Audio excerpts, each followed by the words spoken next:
खुदा के खादम को सामने बुलाना चाहूंगा। हालेलुया, आप भरपूर तालियां, hallelujah, praise God, hallelujah, praise God, hallelujah. खुदावंद के नाम को जलाल मिले। शुक्रिया भाई साहब, खुदावंद आपको बरकत बख्शे उस सारी खिदमत के लिए जो आपने यहाँ पर खुदावंद के लोगों के लिए की है, और यकीनन इस खिदमत से बहुत से लोगों ने तकफीयत और बरकत पाई होगी। और मैं ईमान रखता हूँ कि जब हम खुदावंद की हुजूरी में वर्शिप का सेशन गुजारते हैं तो उस दौरानिए के अंदर खुदावंद अपने जलाल को जाहिर करता और अपने गहरे भेदों को जारी करने के लिए हमारे दिलों को तैयार करता है। हालेलुया। क्या हम सब खुश हैं आज की डेट के अंदर, आज के दिन के अंदर? खुदावंद बड़ी बरकत है आपको, गॉड ब्लेस यू। हम इस बात के लिए भी खुदावंद का शुक्र करते हैं कि खुदावंद ने आज मौसम को महफूज रखा, मौसम को सही रखा और हमें मौसम की सख्तियों से बचाया, क्योंकि गुज़श्ता हफ्ते के अंदर बहुत से मामला थे जिसकी वजह से, मौसम की सख्तियों की वजह से रास्ते में काफी जो है रास्ते खराब थे और लोग नहीं आ पाए, और आज भी काफी लोग नहीं आ पाए। लेकिन उसके बावजूद भी हम खुदावंद का शुक्र करते हैं कि खुदावंद जिनके बारे में अपना प्लान रखता है उनको जरूर अपने घर में ले आता है। मेरे अजीजों, आज की सुबह में मेरी तरफ से आप सबको खुदावंद यीशु मसीह के फतेहमंद नाम में सलाम कबूल हो और खुदावंद आप सबको बरकत बख्शे। आइए खुदावंद के कलाम की तरफ, वक्त की आवाज की तरफ बढ़ते हैं। देर के बगैर निकालिएगा मेरे साथ खुदावंद के कलाम पाक में से, प्रेज गॉड, हालेलुया, मुकद्दस मत्ती रसूल की मार्फत लिखी गई खुदावंद यीशु मसीह की अंजील, उसका 7वां बाब निकालेंगे और पहली आयत से लेकर के 4थी आयत तक हम इसे तलावत करेंगे। मुकद्दस मत्ती रसूल की मार्फत लिखी गई खुदावंद यीशु मसीह की अंजील, 7वां बाब और उसकी पहली आयत से लेकर 4थी आयत तक। कोई भी भाई या बहन इसको तलावत करेगा खुदावंद के लोगों के लिए, और गुजारिश यही है कि सभी से ध्यान से सुनेंगे जी। ऐब जोई ना करो, ऐब जोई ना करो कि तुम्हारी भी ऐब जोई ना की जाए, क्योंकि जिस तरह तुम ऐब जोई करते हो उसी तरह तुम्हारी भी ऐब जोई की जाएगी। हाँ जी। और जिस पैमाने से तुम नापते हो उसी से तुम्हारे वास्ते नापा जाएगा। हाँ जी। तो क्यों अपने भाई की तू क्यों अपने भाई की आंख के तिनके को देखता है? तू क्यों अपने भाई के आंख के तिनके को देखता है और अपनी आंख के शतीर पर गौर नहीं करता? और अपनी आंख के शतीर पर गौर नहीं करता। और जब तेरी ही आंख में शतीर है तो तू अपने भाई से क्यों कह सकता है कि ला तेरी आंख में से तिनका निकाल दूं? जी। 4थी आयत तक पढ़ दिया, गॉड ब्लेस यू। एक और आयत निकालेंगे, चलेंगे हम इब्राया के पहला करंथियों का खत, उसका 3रा बाब निकालेंगे। करंथस की कलीसिया के नाम लिखा गया मुकद्दस पौलुस रसूल का खत, उसका 3रा बाब और उसकी 11वीं और 12वीं आयत। जी, मुकद्दस पौलुस रसूल का करंथस की कलीसिया के नाम लिखा गया पहला खत, यानी पहला करंथियों का खत, उसका 3रा बाब और उसकी 11वीं आयत को हम पढ़ेंगे। जी, 11वीं आयत से लेकर 12वीं आयत तक। क्योंकि सिवा उस नींव के, हाँ जी, जो पड़ी हुई है और वो यीशु मसीह है। नींव, न्यू भी कहते हैं, नींव भी कहते हैं, बुनियाद भी कहते हैं। आमीन। कहता है कि उसके अलावा कोई और न्यू नहीं है। और वो न्यू कौन है? वो नी कौन है? नींव कौन है? वो यीशु मसीह है। जी, पढ़ते जाएं। कोई शख्स दूसरी नहीं रख सकता, उस पर कोई दूसरी नहीं रख सकता, यीशु मसीह पर कोई दूसरी नींव नहीं रख सकता। जी। और अगर कोई उस नींव पर सोना या चांदी या बेशकीमत पत्थरों या लकड़ी या घास या भूसे का रद्दा रखे, हाँ जी, तो उसका काम जाहिर हो जी, तो उसका काम जाहिर हो जाएगा जी, क्योंकि जो दिन आग के साथ जाहिर होगा, हाँ जी, वो उस काम को बता देगा और वो आग खुद हर एक का काम आजमा लेगी जी, कि कैसा है। 12वीं आयत तक। जी, 13वीं आयत तक हो। जी, आमीन। खुदावंद के कलाम का पढ़ा जाना, सुना जाना हम सबों के लिए बायस बरकत हो, और इस कलाम के बायस हमारी खताएं माफ हो, और अगर किसी भी तरह का किसी पर कोई मुश्किल का साया है तो आज इस कलाम के सादर होने के बायस आपकी जिंदगी से छट जाए, अलग हो जाए। खुदावंद आपको बरकत देते, शिरक के खुदावंद आपके साथ। Praise Lord, hallelujah, praise Lord. थोड़ा सा वक्त आपका लूंगा, और मैं शुक्रगुजार हूं कि आप अपने पूरे दिन के वक्त में से कुछ चंद लम्हे खुदावंद को देने के लिए उसके घर में आए हैं। आमीन। आज का हमारा मौजू बड़ा जबरदस्त है। गो के सारे ही उन्वानात जो होते हैं, जो खुदा के कलाम में से उठाए जाते हैं, लिए जाते हैं कलीसिया की तरक्की के लिए, सभी बड़े मुअस्सर होते हैं, असर करने वाले होते हैं, तासीर छोड़ने वाले होते हैं। लेकिन फिर भी हमें एक कायद होने के नाते से, एक लीडर होने के नाते से ये बताना पड़ता है ताकि लोगों का ध्यान हो जाए कि ये कितना जरूरी टॉपिक है। आमीन। मजमून कितना जरूरी है। तो मजमून है चेंज योरसेल्फ। अपने आप को तब्दील करें। अपने आप को क्या करें? तब्दील करें। मेरे अजीजों, क्यों आज इस जमाने के अंदर हमें खुद को तब्दील करने की जरूरत पड़ती है? क्यों पड़ती है? मैं आपको एक मिसाल देता हूं। आज कोई शख्स जब किसी शादी ब्याह की मीटिंग में जाता है तो पूरे साल के अंदर चाहे उसने कोई सही तैयारी ना की हो, सही कपड़ा ना पहना हो, सही जूता ना पहना हो, अच्छा कोई लोशन ना लगाया हो, आमीन, अच्छी कटिंग ना करवाई हो, अच्छे जूते ना पहने हो, सॉक्स ना पहने हो, अच्छे अंडरगारमेंट्स ना पहने हो, लेकिन उस दिन वो पहनता है कि नहीं पहनता? और अगर वो ना पहने तो शादी के हॉल के अंदर जाएगा और पाक कलाम में एक तनाजुर नजर आ रहा है, हमें एक मंजर नजर आ रहा है, मंजरनामा, जब किसी शख्स ने, किसी अमीर शख्स ने अपने बेटे की शादी रची, आमीन, तो उसके अंदर उसने बुलावा भेजा बहुत से लोगों को। गो के बुलाए हुए ना आए, लेकिन चौकों से और लेफ्ट राइट से, यानी गैर कौमों की तमसील है, वहां से खुदा उसने कहा, उस शख्स ने कहा कि जाओ शहर के फाटकों पर जाकर खड़े हो जाओ और जो तुम्हें मिले, जैसा मिले उसको बुला लो और बोलो कि बर्रा की शादी है। बर्रा की कह दिया, उसके बेटे की शादी है, तो शादी में आओ और क्या करो, आप आकर खाना खाओ, ज़ियाफत में आओ। अब सारा कुछ तैयार था और वहां पर देखा, जब वो जो मालिक था देखने के लिए, मुआयना करने के लिए आया कि कैसा चल रहा है, सबको खाना टाइम पर मिल रहा है, सही मिल रहा है, तो उसने देखा कि एक शख्स था जो तैयारी में नहीं था, जिसने अपने आप को चेंज नहीं किया हुआ। तो मेरे अजीजों, आज जमीन के ऊपर मसीही लोग किसकी शादी की ज़ियाफत में जाने के लिए तैयार बैठे? दुल्हा की। और ये कितने टाइम की ज़ियाफत होगी? खत्म होने वाली नहीं है। नहीं, खत्म होने वाली है भाई। 3.5 साल की आसमान पर ज़ियाफत। और ये पता नहीं मैं कितनी बार इस पे यहां पर बता चुका हूं, लेकिन एनी हो, कोई बात नहीं, चीजें निकल जाती हैं ज़हन से। लिखा है उस औरत को उकाब के 2 पंख दिए गए, पर दिए गए। पढ़ा हुआ है कि नहीं पढ़ा हुआ? मुकाशवा 12 बाब। और उसको महफूज जगह पर, यानी बियाबान के अंदर पहुंचा दिया गया और वहां उसने एक दौर और नीम दौर, एक दौर और नीम दौर, यानी 3.5 साल, आमीन, वहां पर उसकी परवरिश की गई, उस औरत की। वो किस औरत की बात कर रहा हूं मैं? मुकाशवा 12 में कौन सी औरत है? दुल्हन। यस, मैं और आप हैं। आम लफ्जों में कलीसिया है और मुकाशफाती लफ्जों में दुल्हन है, यानी मैं और आप हैं। हालेलुया। क्योंकि हम ज्यादा निर्भर करते हैं, ज्यादा डिपेंडेंट हैं रेवलेशंस पे, इस जमाने के जो रेवलेशंस है मुकाशफात हैं, इसलिए हम मुकाशफाती अंग से देखते हैं कि वो कलीसिया होने के फेज से आगे निकल चुकी है, क्योंकि वो हामला है और बच्चा जन्ने की तकलीफ में है, इसलिए उसे 3.5 साल की ज़ियाफत का हक है।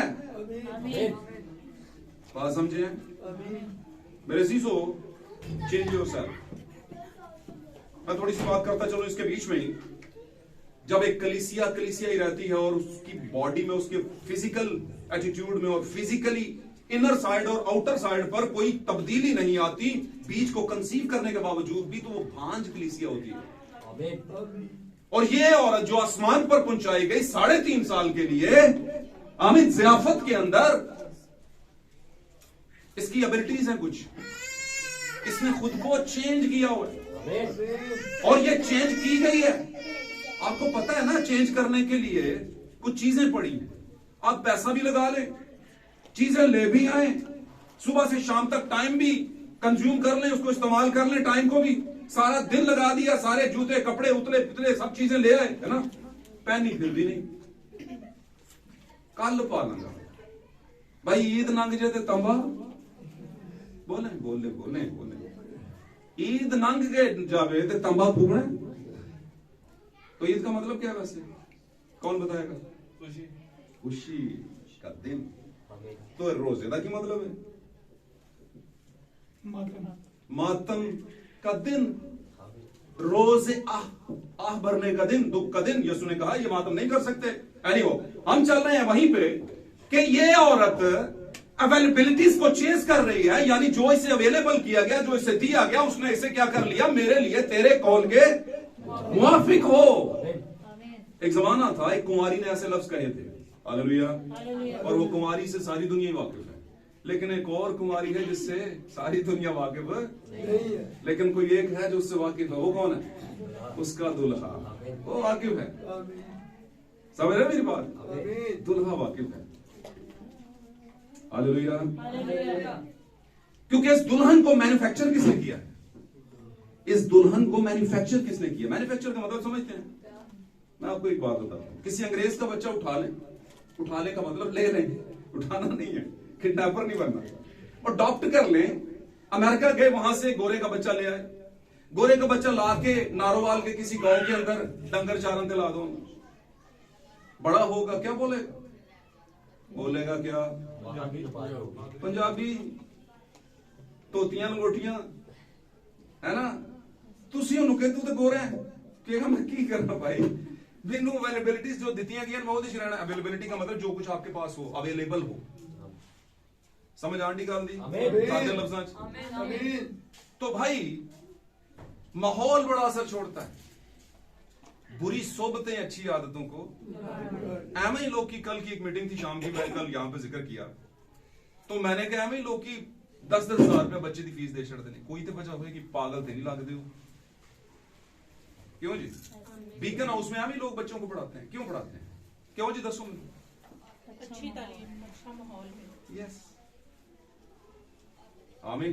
तो मैं अक्सर क्या करता हूं भाई, मैकडोनल्ड से मंगवा लिया खाना 10,000 का, 5 लोगों ने, है ना, इन्हें को तो मिल जाता है 14,000, 5,000, तो यही कीमत है ना। हमने जी मैकडोनल्ड पता है? किन्हों किन्हों पता है मैकडोनल्ड किसको कहते हैं? यहां से फास्ट फूड मिलता है, फास्ट फूड कहते हैं बर्गर और उस तरह के और भी है जी, बर्गर, पिज्जा, फलाना फलाना फलाना चीजें। बड़ा महंगा आता है वो खाना। आपने ऑर्डर किया, आ गए, 4 दोस्तों ने, 5 दोस्तों ने ऑर्डर किया, है ना। ऑर्डर कहां पर किया? वो ऊपर घर में बैठ के, यार आज कुछ खाने का दिल करता है, लेकिन माड़ा मोटा नहीं खाना, असा अच्छे वाला खाना। चंगे भला जनाब उन्होंने पैसा लाया, कहते हैं उठाओ सारा खाना, चल के रूढ़ी तक खाने। क्यों भाई? नहीं, उधर बैठ के खाते हैं ना। तो अच्छा मेन्यू खाने के लिए अच्छे वेन्यू का होना भी जरूरी है। अच्छा खाना अच्छी जगह पे बैठ के खाओ, फिर ही तालमेल बनता है कि नहीं? लेकिन लोग कहते हैं नहीं, ऐसा नहीं, अपने आप को बदलना। बात समझे कि नहीं समझे? तो मेरे अजीजों याद रखिएगा, चेंज योरसेल्फ। चेंज नहीं किया तो अगलियां 10 नस्लां भी तबाह। पादरियां ते पिटदे रहना, जो पादरी उत्ते आएगा पिटेगा, पिटेगा इस मारे कि कौम दा दर्द है उन्होंने। नहमिया भी एक वक्त बह के पिटिया सी, यरमिया भी पिटिया सी, यशवा भी पिटिया। खुदावंद ने कहा क्यों पिटना पे? उठ यार, तेरी कौम च गुनाह पाया जाता है, इस मारे हारे ने, इसलिए कौम ने मार खाई है। पता ना यशवा का केस? किन्नू किन्नू पता है? नहीं पता, कोई नहीं कहा। खैर, मूसा के बाद यशवा को कहा कौम को लेके आगे बढ़। कौम बढ़ी, आगे चलते चलते चलते खुदावंद की मुकद्दस चीजें थी, संदूक उठाया हुआ था। पता ना उस वक्त सफर में था संदूक, पता है वे कि नहीं? गुड। तो खुदावंद के लिए कुछ चीजें मखसूस थी। खुदावंद ने कहा मेरी मखसूस की हुई चीजों में से कोई हाथ ना लगाए। हाथ लगाने का मतलब इससे ना इस्तेमाल करे। अब वहां पर एक घराना था, अक्कर बिन किरमी, है ना। उसने क्या किया? आंख चुरा के जाकर के सोने की कुछ चीजें उठा ली, कतानी लिबास के कुछ पीस थे वो उठा लिए, या कपड़ा था कुछ उसको उठा लिया, यानी कुछ चीजें वहां से उसने चुरा ली और चुरा कर कहीं पे छुपा दी। अब इनकी आगे जंग लगनी थी। थोड़ी सी छोटी सी कौम थी, छोटा सा मुल्क था। इन्होंने कहा यह तो हम जीत ही जाएंगे। पीछे तो क्या है जी? आपने मुझे बताया नहीं, माइक बंद हो गया। ओके, तो क्या हुआ, पीछे ये बड़ी बड़ी कौमों को फतह करते आ रहे हैं। गल नूं ध्यान ना सुनियो तो दिल ना सुनियो, फिर समझ आनी है, वरना आधा घंटा 2 घंटे बैठे रहे। मैं आज वैसे चाहता नहीं कि 2 घंटे बैठो। शॉर्ट गल सीख लो तो चंगी सीख लो। तो सीखने के बाद करना कि लेके रख नहीं, याद भी रखना है। तो वहां पर क्या हुआ, यशवा और मूसा के वक्त के अंदर वहां पीछे बड़ी कौमों को इन्होंने फतह किया। खुदावन ने फतह याबी दी। आमीन। उन्होंने कहा जहां पर तुम कदम रखोगे तुम्हारी हो जाएगी जगह, ऐसा कहा था ना। बोलेंगे पीछे तो बरकत मिलेगी, जागते रहे जरा। तो क्या हुआ, आगे गए तो एक कौम छोटी सी थी, छोटा सा मुल्क था, उनसे फाइट होनी थी इनकी। इन्होंने सोचा यार पहले तो बड़ी बड़ी कौमों को फतह किया है, हम ही हो जाएंगे गाजर मूली तरह, है ना। इन्होंने फाइट की। यशवा ने कहा कुछ लोग चले जाओ, सारे ना जाओ यार, है तो छोटा एम ही है। कुछ फौज का हिस्सा चले जाओ, सारे ये उधर चले गए। ओवर कॉन्फिडेंस शैतान ने साडा की कर है।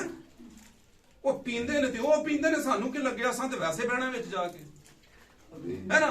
वो फिल्म वेख रहे थे, वो वेख रहे ने, असां उत्थे वैसे चाह पीनी है बह के। अच्छा ते अखां ते पट्टी बन के पियो, फिर की समझे? कुछ समझे कि नहीं समझे? ये चले गए, उन्होंने ऐसी लगाई जनाब जी, धुलाई की, रास्ते में मारे इनके फौजी, यानी इनके जो फाइटर्स थे, उनको मारा, इनको भगाया, इनके अपने उस इलाके तक भगाया और मारा। यशवा को जो पता चला कि यार ये खुदा के लोगों में से जो हमारी फौज थी उसमें से लोग मारे गए हैं, तो जमीन पर गिर पड़ा, रोना शुरू हो गया। बात समझ आई? रोना शुरू हो गया, रोना शुरू हो गया, जमीन में गिर गया, जमीन पर गिर गया, सजदे में चला गया। खुदावंद ये क्या हुआ, लोग क्या कहेंगे, लोग क्या कहेंगे कि मसीह लोग ने साई हुन्ने हैं, असी कहने हैं कि असी दुनिया दी मुकद्दस कौम ते शाही कायना दा ते इत्थे की होया इन्हां दा, लोग कौमें क्या कहेंगी। यशवा ऐसा कहना शुरू हो गया। खुदावंद ने यशवा से कहा, यशवा रोता क्यों है, उठ, मैं तुझे बताता हूं तेरी कौम में गुनाह पाया जाता है, इसलिए हारे। क्या मैंने तुझे नहीं कहा था कि कोई मेरी चीजों में से, मखसूस की हुई चीजों में से कोई मुदाखलत ना करे, उसे ना उठाए, उसमें से कोई ना ले, ये मेरी है, खुदावन की।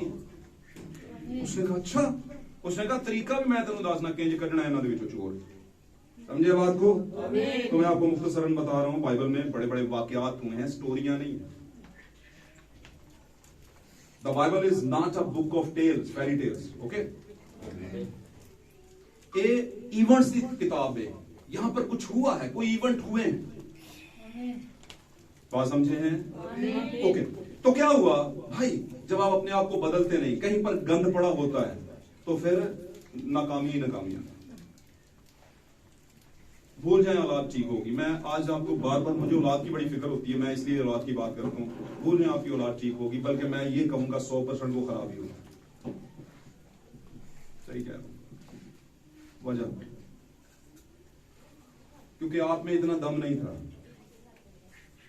कि आप थोड़ा सा सख्ती कर लेते, तो आपके बच्चे दमदार कैसे होंगे, वो कैसे गुनाह के खिलाफ लड़ सकते हैं?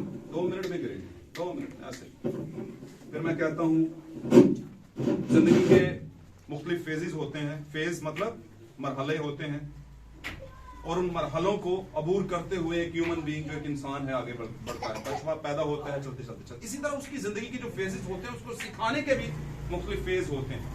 जब वो छोटा होता है तब आप उसे सिखाएं, जब वो छोटा होता है तब आप उसे सिखाएं, वो सुनेगा भी और बाय फोर्स भी उन बातों को मानना शुरू हो जाएगा। लेकिन जब वो आपकी तरह का हो जाए, आपको मारने में और उसे खाने में, उसे तो खाने में शर्म नहीं आएगी, आपको मारने में आएगी कि आप बच्चा मेरे जितना हो गया है, तो फिर वो फेज से निकल चुका होता है, उस मरहले से निकल चुका होता है जो समझाने का मरहला होता है, फिर सिर्फ कहने का मरहला होता है। रिक्वेस्ट बेटा अगर बोल सके तो। क्यों जी, बात समझे कि नहीं समझे? अगर समझे तो बोलो आमीन। आमीन बोला कर, इसमें बड़ी ताकत है। बात समझ आए तो फिर बोलना है, झूठ नहीं बोलना। ये भी बात एवं ना कर दे रहे हो पाजी साहब कहने हम की करिए उन्होंने इज्जत खातर आमीन बोलो।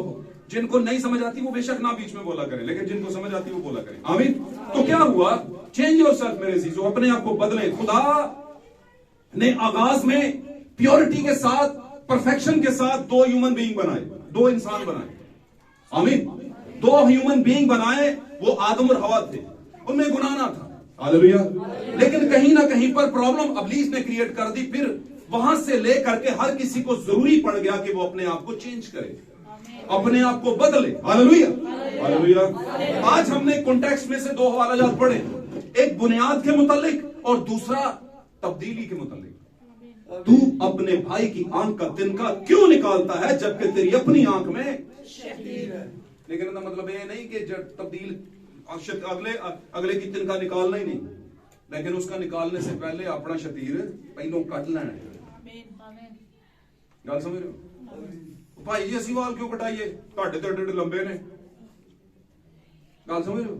मैं आपको बड़े खादम दिखा सकता हूँ, बड़े प्रेयर वॉरियर दिखा सकता हूँ, एडे वाल रखे हुए वर्ल्ड लेवल पर। मुझे उनके नाम नहीं पता, नाम मैं ज्यादा याद नहीं रखता। वर्ल्ड लेवल पे फेमस है, इतने इतने बड़े बड़े वाल हैं, वर्शिपर्स के इतने इतने बाल। और यार जड़ी जो नजर आने वाली शरीयत है वो तो पूरी कर नहीं रहे, और जो नजर नहीं आ रही उसको पूरा करने पे लगे हुए हो दिन रात। क्यों जी?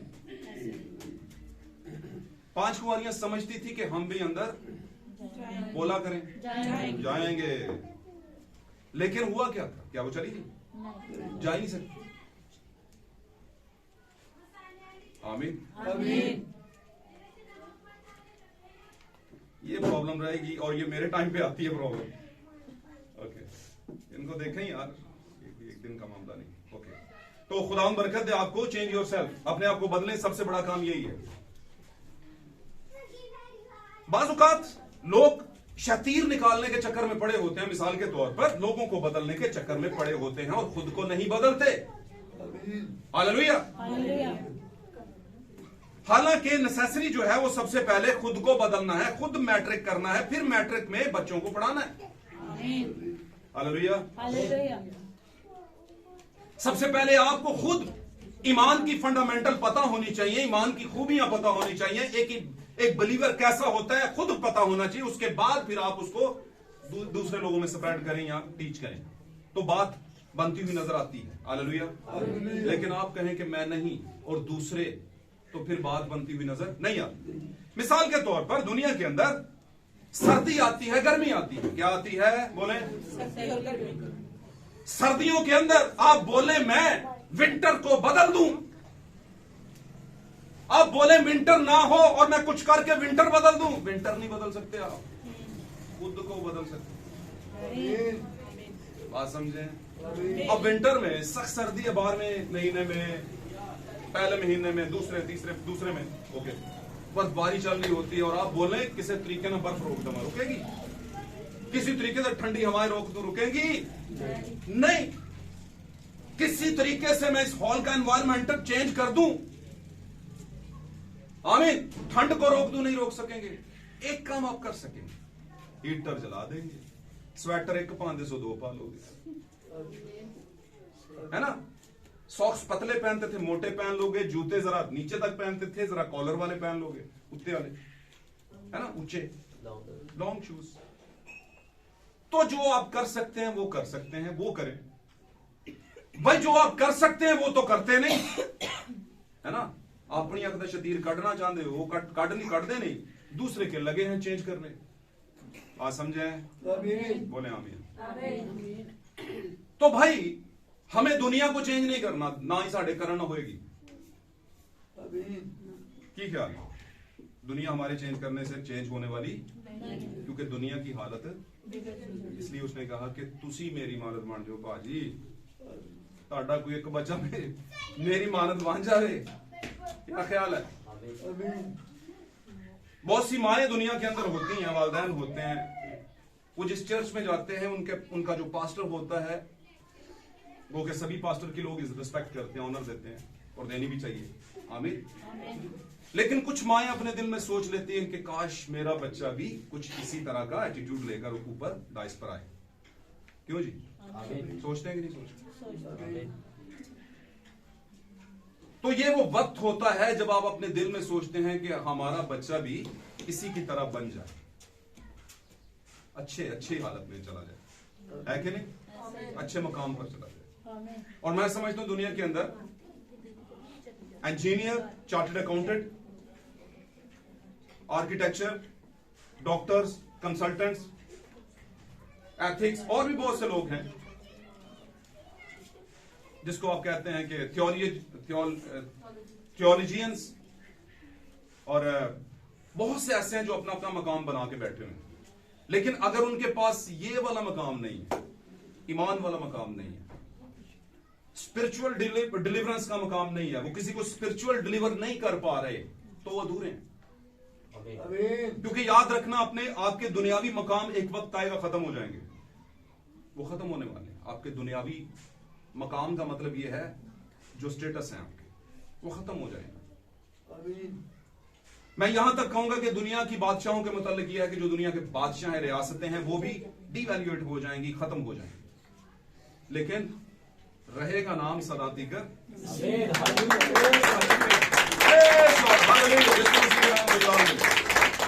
तो बातें समझने वाली हैं, बात को समझें। चेंज योरसेल्फ, दुल्हन वही होगा जो अपने आप को चेंज करेगा।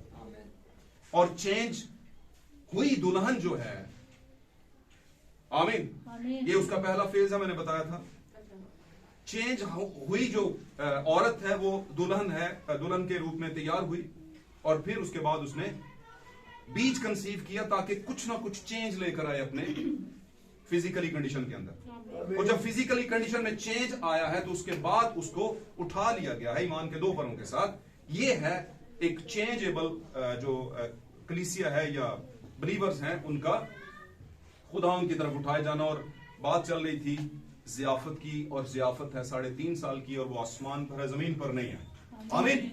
फिर एक तीसरी आमद है 3.5 साल की जियाफत के बाद, दुल्हा की, लेकिन वो एज ए दुल्हा नहीं है। जब वो उस वक्त आएगा फिर दुल्हा होकर नहीं आएगा। क्या होकर आएगा? इब्ने दाऊद, बादशाह बनकर आएगा। और बादशाह जो होता है वो इंसाफ करता है, वो रूल करता है। आमीन। और दुल्हा जो है वो मोहब्बत दिखाता है, अपनी दुल्हन के लिए अपनी जान तक क्या कर देता है। दुनियावी दुनिया की गल नहीं रहा करन, उंज वैसे दुनियावी इससे सबक ले सकते हैं, ना ही दुनियावी ब्राइड जो दुल्हन है उसकी बात कर रहा हूं, लेकिन वो सबक ले सकते हैं। आमीन।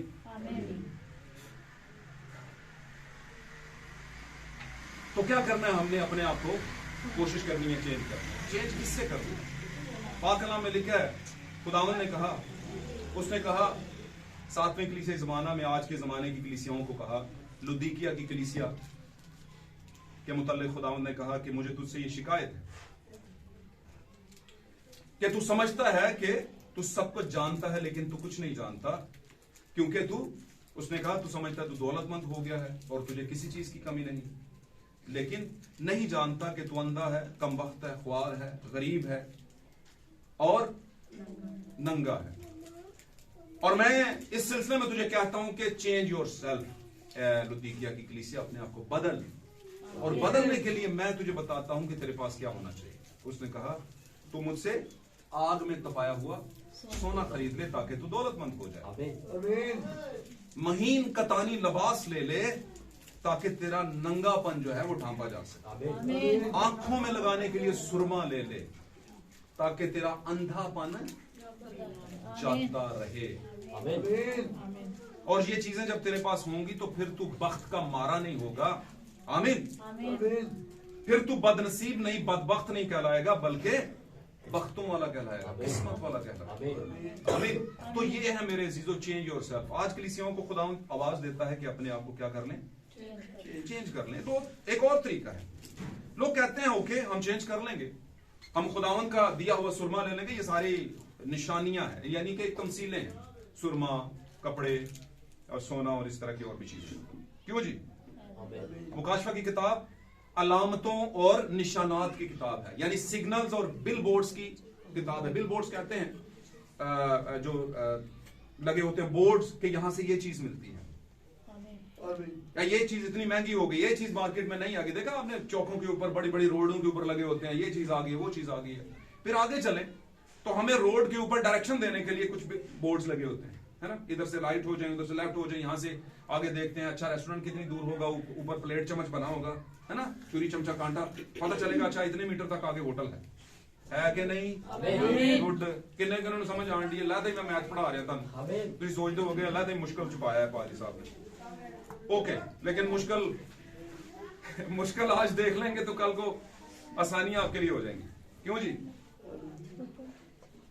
आमीन। तो ये जो मुकाशरों में चीजें लिखी गई हैं, ये आपके लिए सिग्नल्स हैं ताकि आप मंजिल तक पहुंचे। हालेलुया। तो उसने ये जब चीजें दी हैं और लोग कुछ ले भी लेते हैं, कहते हैं ठीक है हम खुदा उनकी बातों को मानेंगे भी, चलेंगे भी, सभी कुछ करेंगे, लेकिन रहना फिर भी रूढ़ी चाहिए, रहना फिर भी ऐसे वेन्यू में है जो कि सही नहीं है, जो कि खुदावंद को सही नहीं लगता, लेकिन वो कहते हैं हमें अच्छा लगता है। मेरी ऐसे बहुत से लोगों से मुलाकात हुई है जो समझते हैं कि पास्टर साहब तुसी बिल्कुल ठीक कहते हो, ताड़ियां गल्लां समझ आंदी और बड़ियां मोतबर गल्लां ने, लेकिन हम अपनी जगह नहीं छोड़ सकते।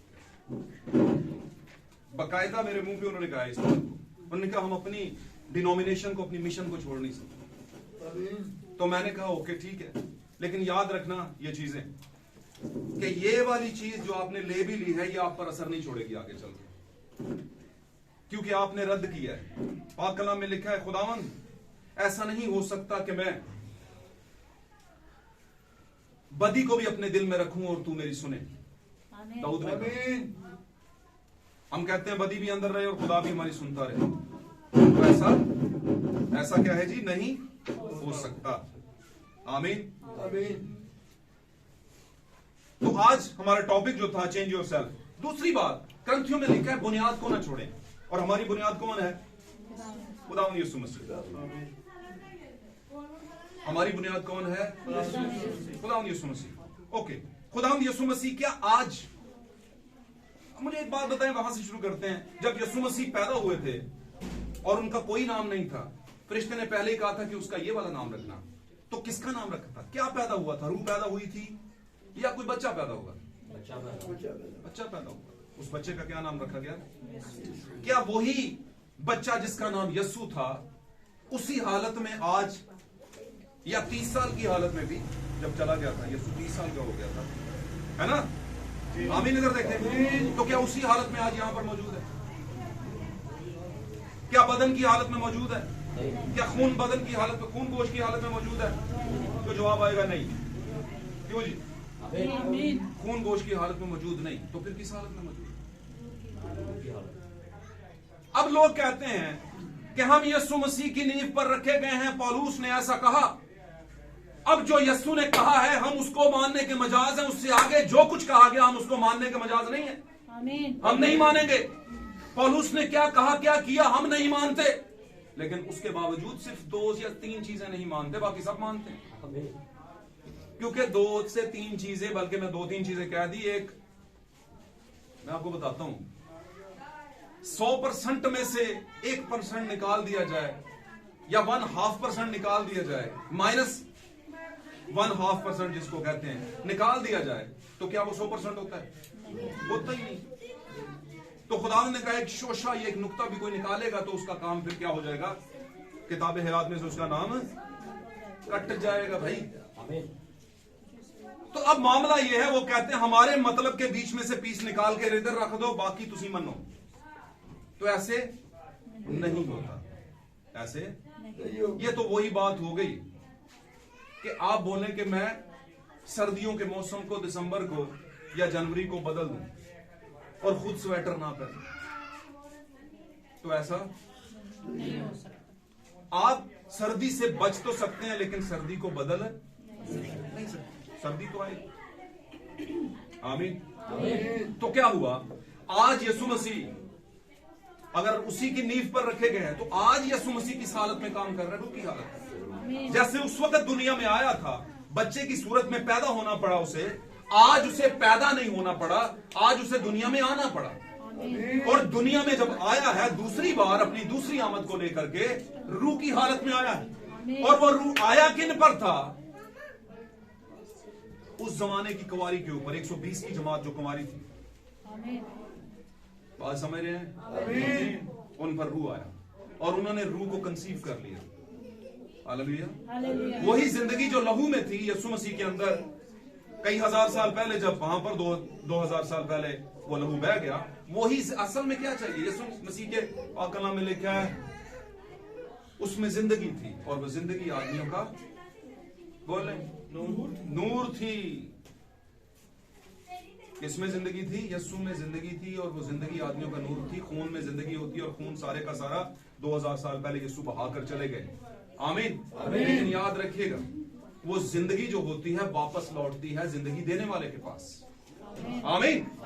तो वो जिंदगी कहीं चली गई, लेकिन कुछ ही दिनों के बाद वो जिंदगी लौटी, रूह की हालत में, खून की हालत में नहीं। आमीन। अब वो लहू रूह की हालत में है, खून की हालत में नहीं, लहू की हालत में नहीं। हालेलुया। तो इसलिए आज रूहानी पॉइंट ऑफ व्यू से यीशु मसीह की नींव है, और वो यीशु मसीह नींव किन के जरिए रख रहा है? अपने लोगों के जरिए से, क्योंकि बदन के अंदर वो अब नहीं है। अगर मैं कहूं बदन के अंदर भी है, तो किस बदन के अंदर है? अपनी दुल्हन के बदन के अंदर, लोगों के बदन के अंदर, क्योंकि खुदावंद को हमेशा से बदन की जरूरत पड़ी है और वो बदन को इस्तेमाल करता है।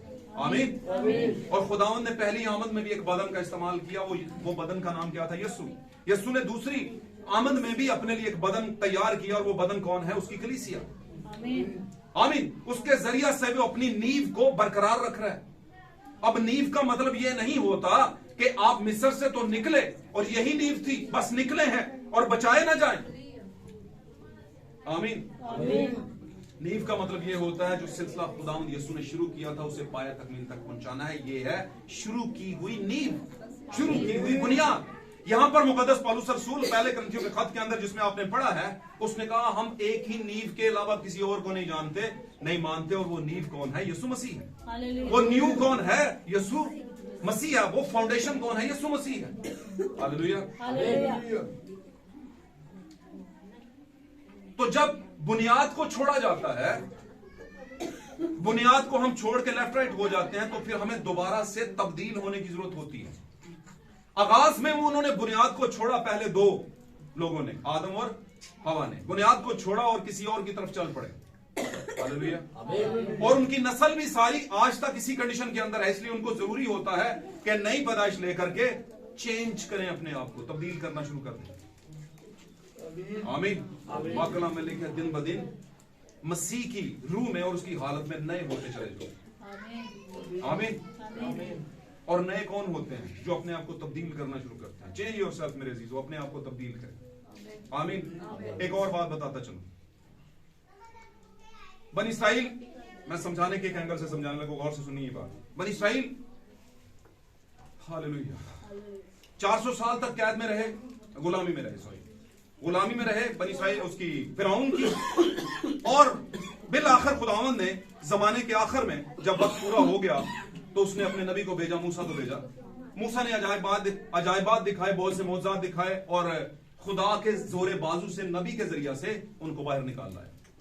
जब बाहर निकाल लाया तो सिलसिला शुरू हो गया। वहां से निकले तो आगे चला तो यर्दन सामने खड़ा हुआ, बिपरा हुआ। आमीन। तो वहां पर खुदावंद ने अपने जोरे बाजू से दो हिस्से किए और यर्दन में से उनको क्रॉस करवाया और चले गए। आमीन जी। आमीन। वहां से उन्होंने 12 पत्थर उठा लिए। खुदावंद ने कहा जब लोग तुझसे पूछेंगे तो बताना ये पत्थर ये हमें वहां से निकले और हम किस तरीके से वहां से निकले थे, ये निशानियां हैं वो। तो निशानियों का होना मेरे अजीजों, एविडेंसेस का होना बहुत जरूरी है। आमीन। एविडेंस, आपके पास क्या एविडेंस है कि आप बिलीवर्स हैं? मुझे बताइए। बनी इस्राइल के पास क्या एविडेंस था कि वो यर्दन में से गुजरे? भाई चिकने चिकने पत्थर उठाए, 12 पत्थर उन्होंने आगे चल के 12 पत्थर का क्या बनाया उन्होंने? मस्बा। और 12 पत्थर रेविलेशन है, एक बहुत बड़ा इनमें वो है, मुकाशफा है। हालेलुया। तो आपके पास आज मैं पूछता हूं अपनी औलादों को बताने के लिए क्या है? आप बोले हम छुड़ाए हुए लुड़ियां मारेंगे सारे, वाह वेरी गुड, साल्वेशन हो गई सब। साल्वेशन का मतलब समझते हैं? निजात हो गया, छुटकारा हो गया। निजात का मतलब समझते हैं? छुटकारा। आमीन। अब हम में से हर किसी का छुटकारा तो हो गया, लेकिन हम हैं कहां पर अभी तक? जमीन पर ही, सफर में। वहां से लोग निकले, सफर में बड़े बड़े मसले आए, मसलों को फतह किया, मामलात को फतह किया। कड़वा पानी था, मारा का वो मीठा हो गया, है ना। लोग प्यासे मर रहे थे, चट्टान को मारा, एक बार पानी निकल आया, पानी पिया, है ना। बात समझ रहे हैं? रात को खुदा जो था आपके सतून में रात के टाइम पर उनको रोशनी देता था, हिफाजत करता था, आगे आगे चलता था, और दिन को बादल के सतून में से होकर छांव करता था उनके लिए। कोई सारे सफर में ना उनके कपड़े फटे, ना जूते फटे, ना कुछ भी, कोई मामला नहीं हुआ, क्योंकि वो एक लीडर के पीछे थे। लेकिन जब बात आई पार करने की, उस मुल्क में जाने की, और सफर रह गया 2 दिन का, चंद दिन का मैं कहूंगा, है ना, उठाए जाने का टाइम आ गया, रैप्चर करने का टाइम। मैं ये कह रहा हूं कलीसिया को, कलीसिया इसमें से अपने लिए तस्वीर ढूंढ ले। ये मैं आपकी बात कर रहा हूं, उस जमाने की कलीसिया को लेकर के। आमीन। अपने आप को देखें, जब वक्त आया उड़ाए जाने का, उस मुल्क में पहुंचाए जाने का, जो वादे का मुल्क था कनान। आमीन। तो गड़बड़ पैदा हो गई भाई। अब जो छुड़ाए हुए थे वो सिर्फ छुड़ाए हुए ही रह गए। क्यों जी?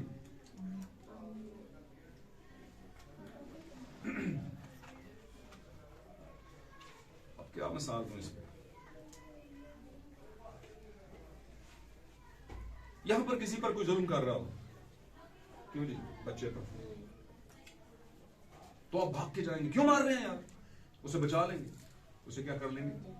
अगर मैं कहूं छुड़ा लेंगे तो वो ज्यादा ठीक है, उससे छुड़ा लेंगे, और छुड़ाने के बाद फिर उसे वहीं पे छोड़ दें, उसे उसके घर तक ना पहुंचाएं, तो वो क्या है? छुड़ाया हुआ तो है लेकिन बचाया हुआ नहीं। समझ आंटी गांधी? अब बनी इस्राइल के सारे लोग, जो कौम थी, ये पहुंच गए कादस बरनी में। कादस बरनी एक पॉइंट था, एक जगह थी, और उससे आगे 2 दिन का सफर था। मुल्क नजदीक था, हालात सारे ठीक थे, लेकिन बीच में अबलीस ने क्या कर दी? गड़बड़ कर दी। बनी इस्राइल में से ही 2 लोग उठ गए, जिनको कहते हैं बनी कूरा और बनी दातन।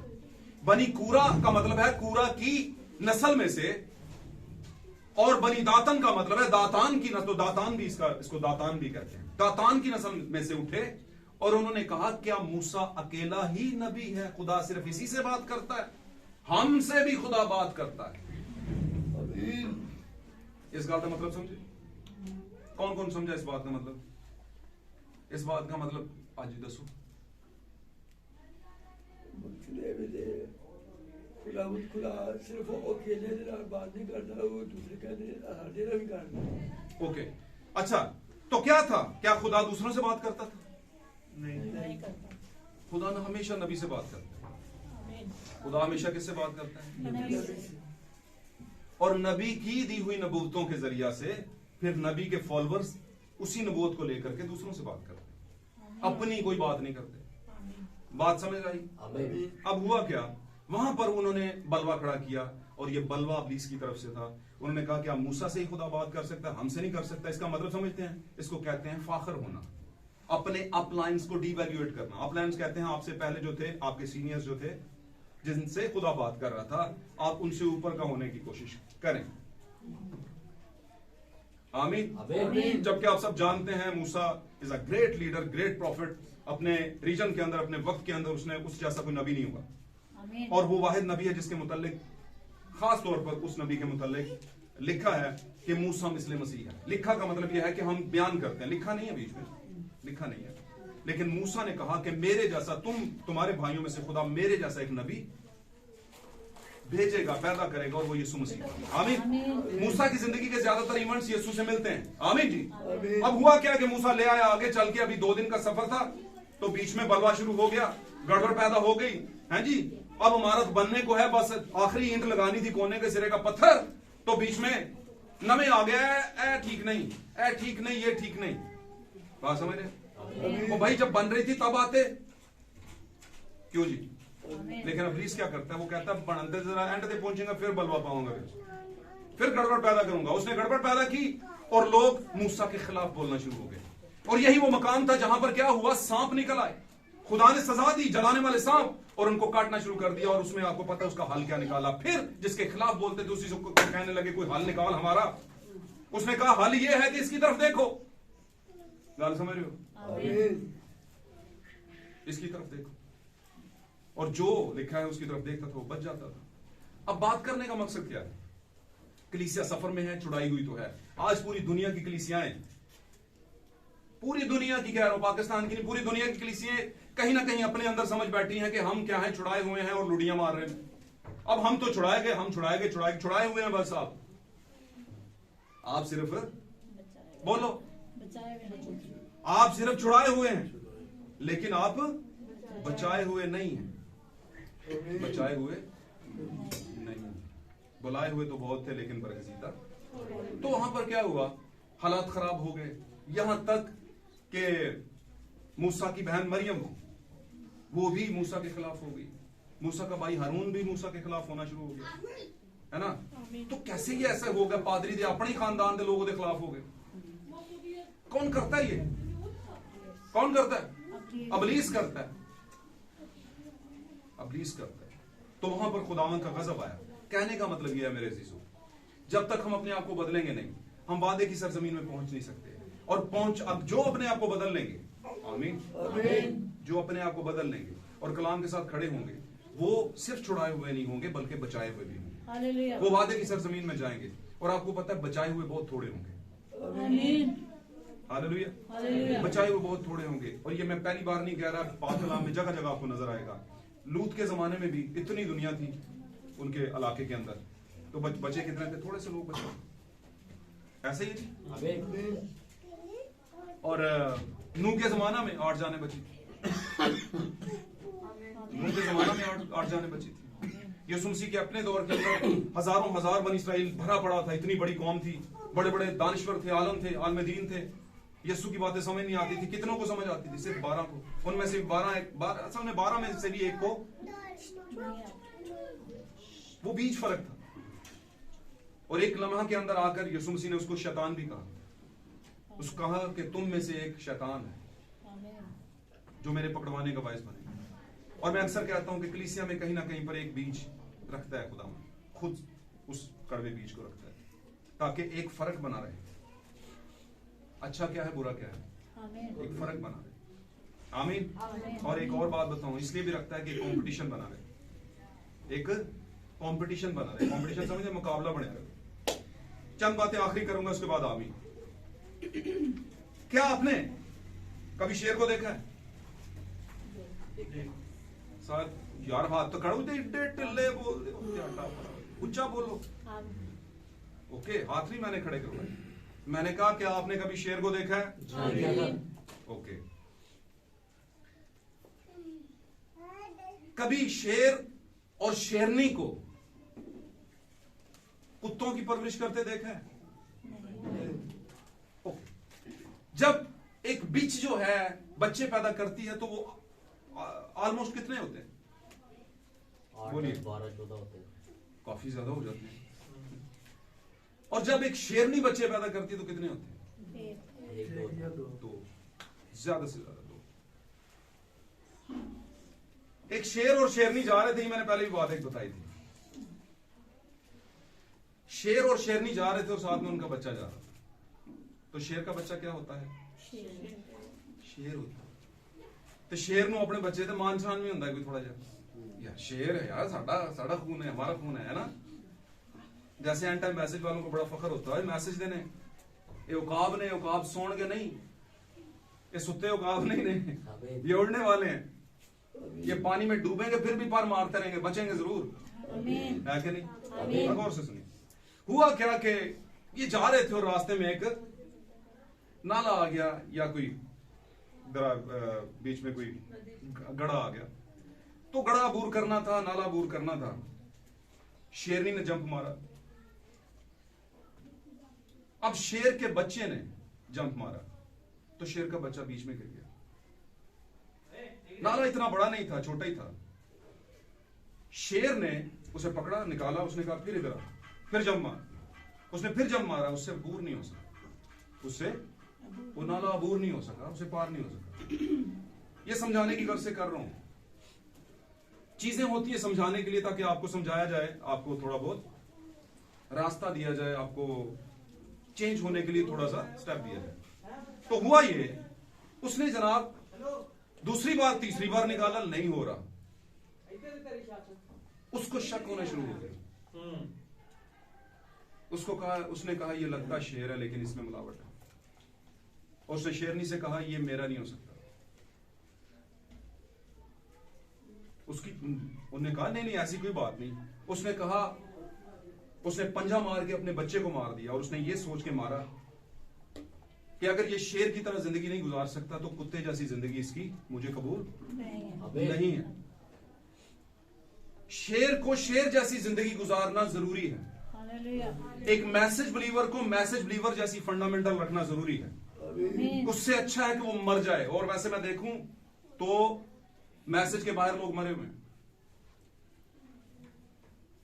क्योंकि जो आपको मर्तबान में से नहीं खिला रहा वो कीड़ों वाला खिला रहा है। पता है ना इस गालों, समझते हो कि नहीं समझते? अब ये बात करने का मकसद क्या था? हमेशा अपने आप को उस प्रैक्टिस में ले आए जो एक शेर की होती है। आमीन। आप जहां कहीं भी जाएं, किसी भी इलाके में जाएं, किसी भी शहर में जाएं, किसी भी प्रोग्राम में, किसी भी फैमिली फ्रेंड के पास जाएं, जब आप धाड़े तो पता चलना चाहिए कि ये धाड़ जो है ना ये मैसेज वालों की है। ये तंजीमी धाड़ नहीं है। बात गाल समझ रहे हो? आपके सामने प्रॉब्लम आ जाता है, उसको अबूर करने के लिए आपका जंप इतना होना चाहिए जो कि एक मैसेज वालों का होता है। बात समझ रहे हैं? ये बात करने का मकसद ये है कि आप अपने आप को तब्दील करें। आपको पैदा तो शेर ही किया गया था, लेकिन आपने कहीं पर किसी ऐसी जगह पर कुर्बत में रहे हैं, कुछ ऐसे लोगों की दोस्तियों में रहे हैं, हालात में रहे हैं कि आप उस तरह की खूबियां खो बैठे हैं, लेकिन आप शेर ही हैं। लेकिन याद रखिए, मुशर्रफ बेटा चला गया था, अच्छे खानदान से था, बेहतर खानदान से था, लेकिन उसकी दोस्ती कह दिया मैंने, रफाकत बन गई सूरों के साथ। बात समझ रहे? तो अपने आप को चेंज करें, चेंज योरसेल्फ। आखिरी बात करता चलूं, बात बड़ी खूबसूरत थी इसलिए दोहरा रहा हूं मैं दोबारा। हर पतंग को एक दिन कचरे के डब्बे में जाना होता है। हर पतंग को एक दिन कचरे के डब्बे में जाना होता है, लेकिन उससे पहले आसमान छूकर दिखाना होता है। हमने शेर पैदा कर लिए अपने यहां पर बपतिस्मा भी ले लिया, मैसेज में आ गए, बड़े बड़े मुकाशफात भी ले लिए, लेकिन जंप नहीं हो रहा हमसे। और उस जंप के ना होने का रिजल्ट देख लें आज आप। 12 साल गुजरने के बाद भी शेर जो है उनसे ये अबूर नहीं हो रहा। और फर्जी शेर समझते हैं? फर्जी शेर एक होते हैं मिट्टी के शेर, जंगल के शेर, जंगल के शेर, और दूसरे होते हैं जंगले के शेर। खुदावंद ने हमें जब शेर बनाया तो ये थोड़ी बनाया कि हमने जंगले में रहना है। कुछ चीजों को हमने अबूर करना है, तोड़ना है, जंप करना है, निकलना है।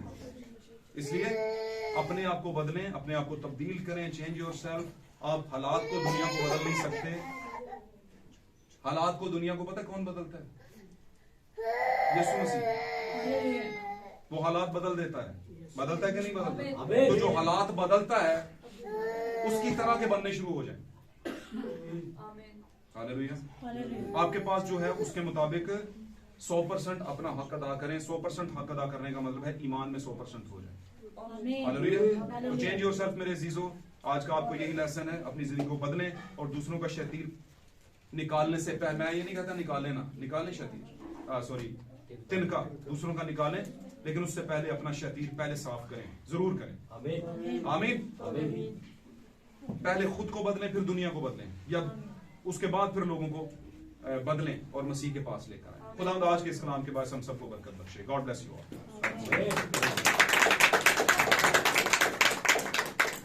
आए हम सब अपनी आंखों को बंद करें थोड़े वक्त।